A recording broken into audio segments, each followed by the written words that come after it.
नमस्कार, मैं आपके सामने प्रस्तुत हूँ दक्षिणम कंपटीशन क्लासेस की तरफ से। आपको आगे हिंदी की यात्रा की ओर ले जाने के लिए आपको मैंने कल कालखंड पढ़ाना शुरू किया था। पहला काल मैंने आपको आदिकाल के रूप में बताया था 1075 1075 से 1375 1375 संवत तक हमारा कौन सा काल है, आदिकाल के नाम से जाना जाता है। 4 प्रकार के कालों के बारे में आपको जानकारी दी गई थी। पहला आदिकाल, दूसरा भक्ति काल, तीसरा रीतिकाल और चौथा आधुनिक काल। आदिकाल को मैंने बताया था कि इसको विभिन्न प्रकार के नामों से जाना जाता है। मैंने आपको कल बताया था कि आदिकाल को वीरगाथा काल, बीज वपन काल या फिर चारण काल के नाम से, सिद्ध काल के नाम से भी इसको जाना जाता है। तो विभिन्न प्रकार के नामों को विभिन्न प्रकार के कवियों के द्वारा दिया गया है। तो जो कवियों के द्वारा विभिन्न प्रकार के नाम दिए गए हैं, एक तरफ कवियों के नाम और उनके द्वारा दिए गए मत को हम एक तरफ लिखेंगे। यदि आपसे पेपर में पूछ लिया जाए कि बीज वपन काल आदिकाल को किसने कहा है, चारण काल आदिकाल को किसने कहा है, वीरगाथा काल आदिकाल को किसने कहा है या ये क्यों कहे गए हैं, तो आपको उनके बारे में जानकारी होनी चाहिए। थोड़ा सा आदिकाल के बारे में और चर्चा कर लेते हैं। 8वीं सदी से, 8वीं सदी आप समझते होंगे 8th सेंचुरी से, 8वीं सदी से लेकर 13वीं सदी तक हमारे यहाँ राजाओं का शासनकाल था। पूरा भारत छोटे छोटे राज्य खंडों में बटा हुआ था और बहुत सारे राजा हुआ करते थे। महाराज हर्ष का आपने नाम सुना होगा, महाराज हर्षवर्धन का, जिनकी गौड़ शशांक से युद्ध हुआ था। महाराज हर्षवर्धन के बाद पूरा भारत छोटे छोटे खंडों में बट गया, छोटे छोटे राजाओं में बट गया। कहीं राजपूताना शासन था, कहीं पर विभिन्न प्रकार के शासकों के द्वारा विभिन्न प्रकार के संघों की स्थापना की जा चुकी थी। तो विभिन्न प्रकार के राजाओं के द्वारा विभिन्न प्रकार के दरबारी कवियों को अपने यहाँ रखा गया और उन दरबारी कवियों ने अलग अलग प्रकार के खंडों की रचना की। तो जो दरबारी कवियों के द्वारा रचनाएं की गई, वही कालखंड हमारा आदिकाल के नाम से जाना जाता है। अब आदिकाल को और प्रदर्शित करने के लिए आपको उन कवियों के बारे में जानना होता है, उन दरबारी कवियों की रचनाओं के बारे में जानना होता है या उन राजाओं के बारे में जानना होता है। मूल रूप से देखा जाए तो आदिकाल में राजाओं के युद्धों का सजीव वर्णन है, अर्थात जो राजा हुआ करते थे उनके जो युद्ध थे उनका जो मुख्य रूप से वर्णन किया है उनके दरबारी कवियों के द्वारा, उसी काल को हम आदिकाल या वीरगाथा काल का नाम दे देते हैं। इसको बीज वपन काल भी नाम दिया गया। बीज वपन काल, बीज को बोने वाला काल, यानी हिंदी के साहित्य को या हिंदी की परंपरा को या हिंदी के काव्य को, हिंदी के साहित्य को आगे बढ़ाने के लिए जिस काल का हमने प्रयोग किया वह मुख्य रूप से कौन सा था, आदिकाल के रूप में जाना जाता है। आचार्य रामचंद्र शुक्ल के द्वारा 12 ग्रंथों के द्वारा, आचार्य रामचंद्र शुक्ल के द्वारा चुने गए 12 ग्रंथों से हमको ये पता चलता है कि आदिकाल इसको क्यों कहा जाता है। जब आप उन 12 ग्रंथों को पढ़ेंगे और उन 12 ग्रंथों के रचनाकारों को पढ़ेंगे तो आपको समझ में आएगा कि ये इसी को वीरगाथा काल हमने नाम क्यों दिया। अगर उन 12 ग्रंथों के तौर पर देखा जाए तब इसको वीरगाथा काल भी कहा जाता है। यदि हम मुख्य रूप से उस समय की चौपाइयां, उस समय के दोहे, उस समय के छंदों के बारे में देखें, इसलिए इसको बीज वपन काल भी कहा जाता है। तो हम विभिन्न प्रकार के कवियों और उनके द्वारा दिए गए मतों को आगे पढ़ते हैं। तो आप जैसे आगे देखोगे, मैंने लिख रखा है, आपको मैंने पिछले वीडियो में समझाया था कि आदिकाल 1075 1075 से 1375 1375 संवत तक चलने वाला काल था। ये संवत है, सन नहीं है। संवत सन से 57 साल बड़ा होता है। इसमें जब आप 57 घटा देंगे, 57 माइनस कर देंगे, तब आप सन की अवस्था पर पहुंच जाएंगे। पहला नाम मैंने लिखा विश्वनाथ प्रसाद मिश्र। विश्वनाथ प्रसाद मिश्र के द्वारा इसको कौन सा नाम दिया गया है, वीर काल का नाम दिया गया है। उसके बाद आगे बढ़े हम, तो मैंने दूसरा नाम लिख रखा है मिश्र बंधु। मिश्र बंधु 2 ऐसे व्यक्ति थे जिन्होंने साहित्य को विभिन्न प्रकार के खंडों में बांटा। तो मिश्र बंधुओं के द्वारा इसको क्या नाम दिया गया है, प्रारंभिक काल का नाम दिया गया है। आगे हम लिखेंगे आचार्य रामचंद्र शुक्ल। आचार्य रामचंद्र शुक्ल के द्वारा इसको वीर गाथा काल, आचार्य रामचंद्र शुक्ल के द्वारा इसको वीर गाथा काल का नाम दिया गया है। आप अपनी कॉपी पर लिखते जाइएगा कि विश्वनाथ प्रसाद मिश्र के द्वारा वीर काल कहा गया, मिश्र बंधुओं के द्वारा प्रारंभिक काल नाम दिया गया, आचार्य रामचंद्र शुक्ल जी के द्वारा इसको वीर गाथा काल नाम दिया गया। पेपर में प्रश्न पूछा जाता है कि आदिकाल को वीर काल किसने कहा है, तो आदिकाल को वीर काल विश्वनाथ प्रसाद मिश्र ने कहा है। आदिकाल को प्रारंभिक काल किसने कहा है, तो आदिकाल को प्रारंभिक काल मिश्र बंधुओं ने कहा है। आदिकाल को वीर गाथा काल किसने कहा है? तो आदिकाल को वीर गाथा काल रामचंद्र शुक्ल जी के द्वारा कहा गया है। आगे बढ़ते हैं, अपनी कॉपी में नोट करते जाइएगा ताकि आपको याद रहे। एक नाम और लिखते हैं, आपने एक नाम सुना होगा, राहुल सांकृत्यायन। राहुल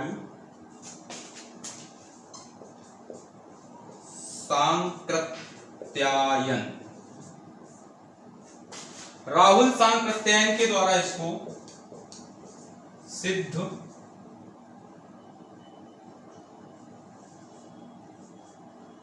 सामंत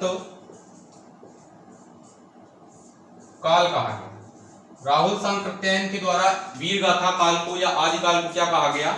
सिद्ध सामंत काल। अब मैं एक एक करके आपको समझाता हूं। वीर काल, वीरों के ऊपर लिखे जाने वाला समय। प्रारंभिक काल, प्रारंभ का वह समय जिसमें साहित्य की रचना हुई, जिसमें काव्य की रचना हुई। वीर गाथा काल, वीरों की गाथा का काल। राहुल सांकृत्यायन जी के द्वारा, जिनकी रचना आपने पढ़ी होगी, अथातो घुमक्कड़ जिज्ञासा, उनकी रचना थी और उनके द्वारा इसको क्या कहा गया? सिद्ध सामंत काल। सिद्ध राजा के यहाँ रहने वाले या ऐसे फकीर जो विभिन्न प्रकार के साहित्यों की रचना करते थे वो सिद्ध कहलाते थे। सामंत जो राजा के यहाँ रहने वाले दरबारी थे उनको सामंत कहा जाता था। तो सिद्ध और सामंतों का काल क्या कहा गया? आदिकाल के नाम से जाना जाता है। 4 नाम और उनके किस कवि के द्वारा यह मत दिया गया है, यह आपको अपनी कॉपी पे लिख लेना है।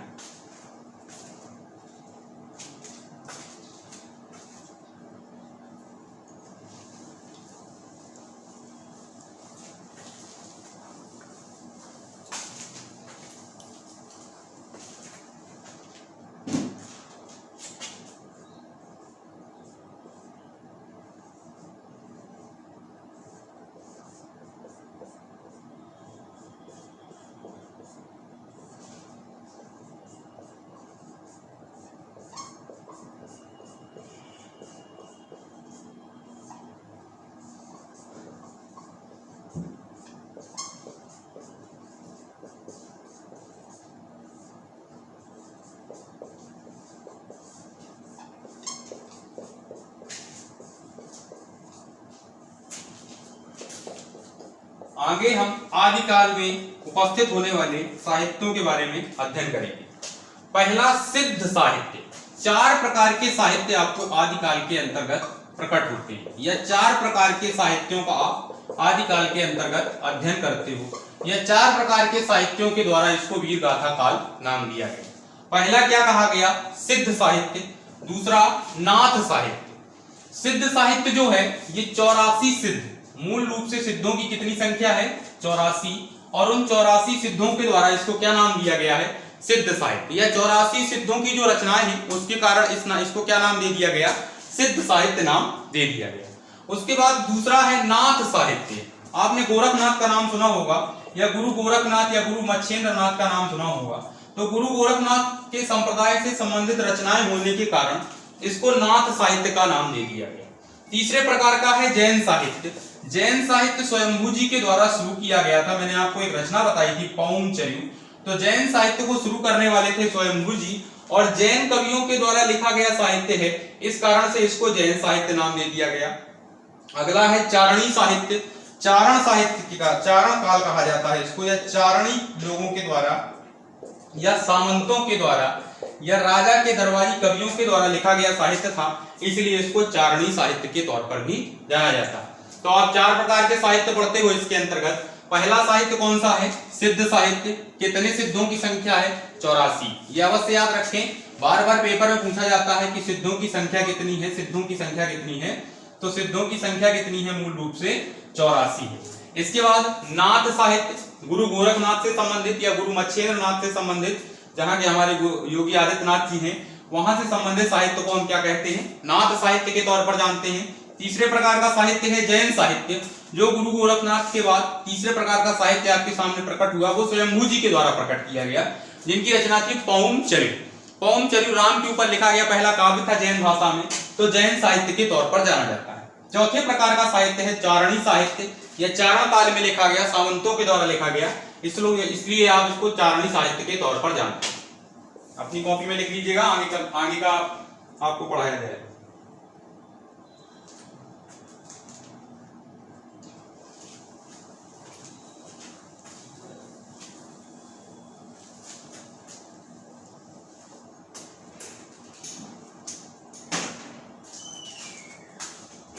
अब हम सिद्ध साहित्य के बारे में 2 से 3 खंड लिखेंगे। सिद्ध साहित्य जो मूल रूप से है वह अपभ्रंश भाषा से शुरू हुआ, यानी अपभ्रंश से आधुनिक तक, अपभ्रंश से आधुनिक तक की यात्रा किसके अंतर्गत आती है? सिद्ध साहित्य के अंतर्गत आती है। यदि आपसे कभी प्रश्न पूछा जाए कि अपभ्रंश भाषा से लेकर आधुनिक भाषा तक की यात्रा किस साहित्य के अंतर्गत की जाती है, तो सिद्ध साहित्य के अंतर्गत की जाती है। मैं बार बार बताता हूं आपको, 84 सिद्धों की संख्या है। आपने एक नाम सुना होगा सरहपा, नहीं सुना तो आज सुनिए। सबसे पहला दोहा की रचना, दोहा जो आप पढ़ते हो, सबसे पहले दोहा की रचना किसने की थी? सरहपा जी के द्वारा की गई थी। या ये आप लिखते हो कि दोहा कोश नामक रचना किसकी है? सरहपा जी की है। तो वह किस साहित्य से संबंधित है? तो सिद्ध साहित्य से ही संबंधित है। अब सिद्ध साहित्य के संतों के बारे में या कवियों के बारे में आप लिखोगे, यदि आपसे पूछा जाए कि सिद्ध साहित्य के कवि कौन कौन से हुए हैं, तो नाम आप लिखेंगे सरहपा, दूसरा नाम आप लिखेंगे कंठपा,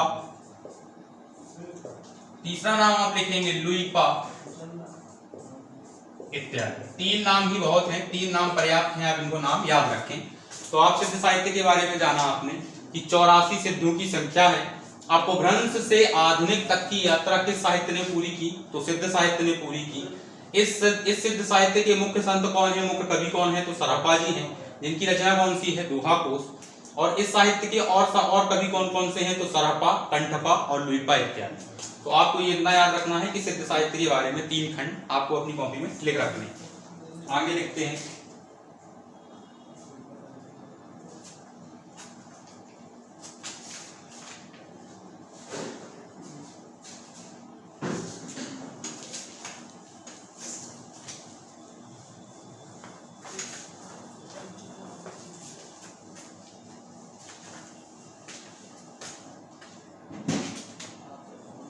इसके बाद दूसरे प्रकार का जो साहित्य है उसका नाम है जैन साहित्य।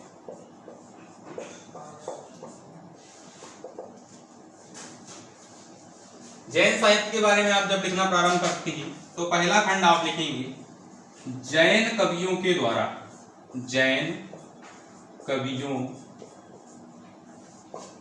के द्वारा लिखी गई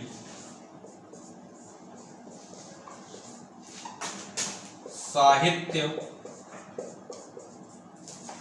परंपरा। यदि आपसे पूछा जाए कि जैन कवियों के द्वारा लिखा गई जो परंपरा है वो किस तौर पर जानी जाती है, तो जैन साहित्य के तौर पर जानी जाती है। इसके मूल कवि के तौर पर आप देखेंगे तो जैन साहित्य के मूल कवि हैं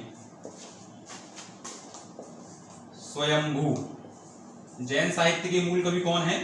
स्वयंभू जी हैं।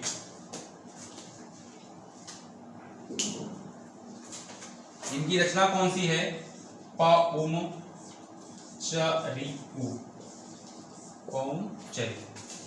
इसके बाद आगे आप लिखेंगे इस साहित्य के या जैन साहित्य के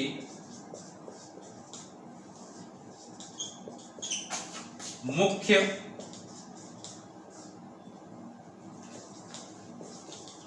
व्याकरणाचार्य, जैन साहित्य के मुख्य व्याकरणाचार्य कौन हुए? तो जैन साहित्य के मुख्य व्याकरणाचार्य के तौर पर आप अगर नाम पढ़ें तो मूल रूप से नाम आता है हेमचंद्र जी का। मैंने आपको पहले भी अपभ्रंश भाषा में इनका नाम बता रखा है कि जैन साहित्य मूल रूप से अपभ्रंश भाषा पर आधारित है और इस साहित्य के मुख्य व्याकरणाचार्य कौन है? हेमचंद्र जी। अगर आपसे इनके बारे में पूछा जाए तो हेमचंद्र जी गुजरात से संबंधित थे। आप उसको पहले सौराष्ट्र कहते थे, तो पहले सौराष्ट्र कहा जाता था, अब उसको गुजरात के नाम से जाना जाता है। तो आप ये जाने कि हेमचंद्र जी गुजरात से संबंधित जो कवि हैं वो इस साहित्य के मुख्य व्याकरणाचार्य हैं, व्याकरण का अध्ययन करने वाले हैं। या इस साहित्य का मुख्य ग्रामर पोर्शन किसने तैयार किया है? तो हेमचंद्र जी ने तैयार किया है। मूल कवि कौन है? तो स्वयंभू जी हैं, जिनकी रचना कौन सी है? पौंचर्यु है। जैन कवियों के द्वारा लिखी गई जो साहित्य परंपरा है उसको हम किसके तौर पर जानते हैं? जैन साहित्य के तौर पर जानते हैं। तो पहला आपने देखा, उसके बाद दूसरा आपने देखा, दो प्रकार के साहित्य आदिकाल के अंतर्गत हम लोग पढ़ चुके। इतना लिखने के पश्चात आप तीसरे प्रकार के साहित्य के नोट्स अपनी कॉपी पर बनाएंगे।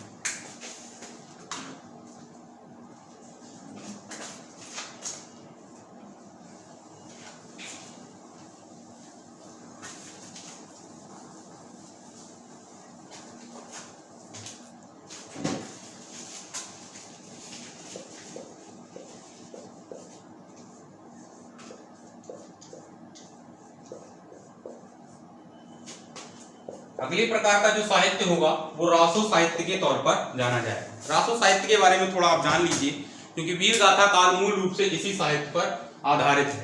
रासो का मतलब होता है वीर गाथा का वर्णन करना, या जितने भी रासो ग्रंथ हैं वो वीर गाथा पर आधारित ग्रंथ हैं। किसी भी प्रकार का ऐसा ग्रंथ जिसमें युद्धों का सजीव वर्णन किया जाए, प्राकृतिक चित्रण किया जाए, या वीभत्स मार काट के बारे में बताया जाए, वो किसके अंतर्गत आता है? रासो साहित्य के बारे में आता है।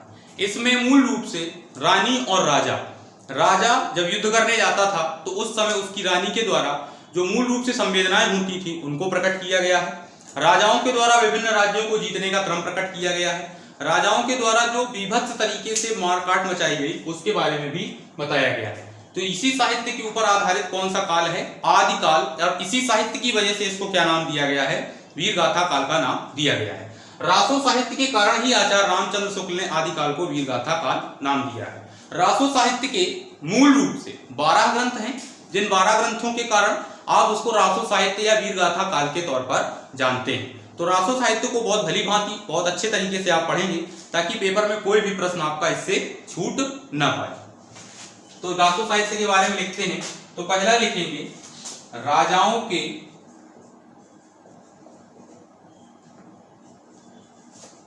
युद्धों का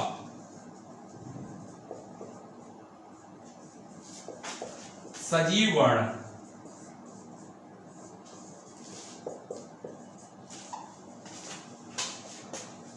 दूसरा लिखेंगे प्राकृतिक तथा मनोरम चित्रण।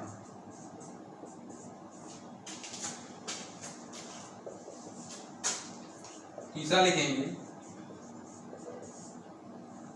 सामंती परंपरा का उद्भव।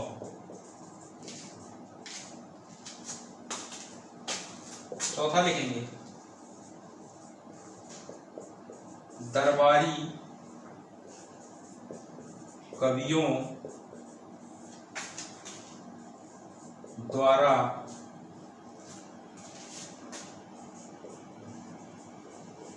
राजाओं की प्रशंसा का अति संयोक्ति समझते हैं? बढ़ा चढ़ाकर, बहुत बढ़ा चढ़ाकर, अतिशयोक्तिपूर्ण वर्णन। आपको इतना समझना है कि राजाओं के युद्धों का सजीव वर्णन। दूसरा प्राकृतिक तथा मनोरम चित्रण। उस समय के जो राजा थे उनके द्वारा जब युद्ध करने जाया जाता था या फिर जब राजा और रानी के द्वारा जो भी संबंध प्रकट होते थे उनको दिखाने के लिए प्राकृतिक तथा मनोरम चित्रण का प्रयोग कवियों ने अपनी भाषा या अपने साहित्य के तौर पर किया है। उसके बाद आगे बढ़ेंगे तो सामंती परंपरा का उद्भव हुआ। राजाओं के जो सामंत थे उनके द्वारा राजाओं की जो प्रशंसापूर्ण वर्णन है उनको बताया गया। अगला है दरबारी कवियों द्वारा राजाओं की प्रशंसा का अतिशयोक्तिपूर्ण, यानी बहुत बढ़ा चढ़ाकर, अति माने बहुत, संयोक्तिपूर्ण माने बढ़ा चढ़ाकर, अतिशयोक्तिपूर्ण वर्णन। उनकी प्रशंसा को बहुत बढ़ा चढ़ाकर प्रकट करना भी किस साहित्य की विशेषता है? तो रासो साहित्य की मूल विशेषता। इतना लिखिए, उसके बाद आगे को बताया जाए।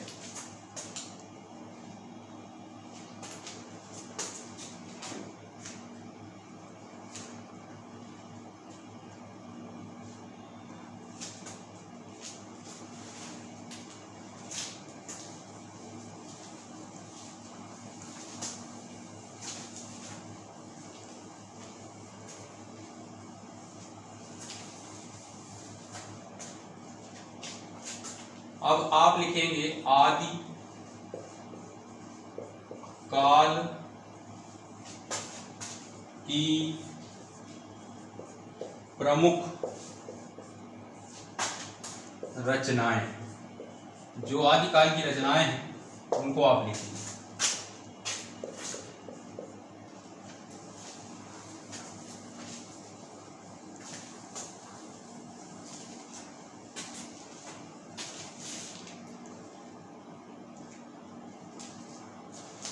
सबसे प्रमुख और प्रमाणित रचना पृथ्वी राज रासो। आपने पृथ्वीराज का नाम सुना होगा। पृथ्वीराज ने गौरी के साथ युद्ध किया था और गौरी को एक बाण में मार गिराया था। तो पृथ्वीराज रासो, पृथ्वीराज रासो की रचना किसने की है? चंदबरदाई। चंदबरदाई के द्वारा लिखा गया प्रमुख ग्रंथ कौन सा है? पृथ्वीराज रासो। या आदिकाल का प्रमुख ग्रंथ कौन सा है? पृथ्वीराज रासो। दो प्रकार के प्रश्न पूछे जाते हैं कि पृथ्वीराज रासो की रचना किसने की? तो चंदबरदाई ने की। या पृथ्वीराज रासो किस काल से संबंधित है? तो आदिकाल से संबंधित ग्रंथ है। पृथ्वीराज रासो के बाद आप दूसरा लिखते हैं बीसल देव रासो। यह रचना किसकी है? नरपति नाल। यह रचना किसकी है? नरपति नाल। पहली पृथ्वीराज रासो किसके द्वारा लिखी गई? चंदबरदाई के द्वारा। दूसरी बीसल देव रासो, यह रचना किसकी है? नरपति नाल। ध्यानपूर्वक लिखते रहिएगा। जहां पर भी आपको पीछे रासो लिखा हुआ मिल जाए तो आप ये समझ जाइएगा कि वह ग्रंथ या वह रचना किससे संबंधित है? आदिकाल से संबंधित है। आदिकाल से संबंधित जो भी रचना होगी उसके पीछे कौन सी टाइटल लगा होता है? रासो का टाइटल लगा होता है। और जहां पर भी रासो लिखा हो उसका मतलब ये होता है कि वीर गाथा का वर्णन किया गया, राजाओं की प्रशंसा का वर्णन किया गया, या राजाओं के युद्धों का वर्णन किया गया, या राजाओं का अतिशयोक्तिपूर्ण वर्णन किया गया। इसके बाद तीसरे प्रकार की आप रचना लिखेंगे परमाल रासो। परमाल रासो आपने पढ़ी होगी। ये जगनिक कवि की रचना है, बहुत बार पूछी जाने वाली रचना है। तीसरी प्रकार की रचना परमाल रासो किसके द्वारा लिखी गई? जगनिक कवि के द्वारा लिखी गई।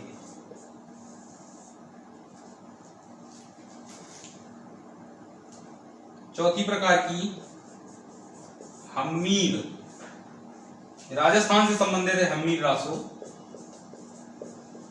राजपूताना इतिहास है। हम्मीर रासो सारंगधर जी के द्वारा लिखी गई। सारंगधर जी के द्वारा लिखी गई। तो पहली थी पृथ्वीराज रासो चंदबरदाई, दूसरी बीसल देव रासो नरपति नाल, तीसरी परमाल रासो जगनिक और चौथी हम्मीर रासो सारंगधर। चारों लिख लीजिए, उसके बाद आगे की रचना लिखवाई।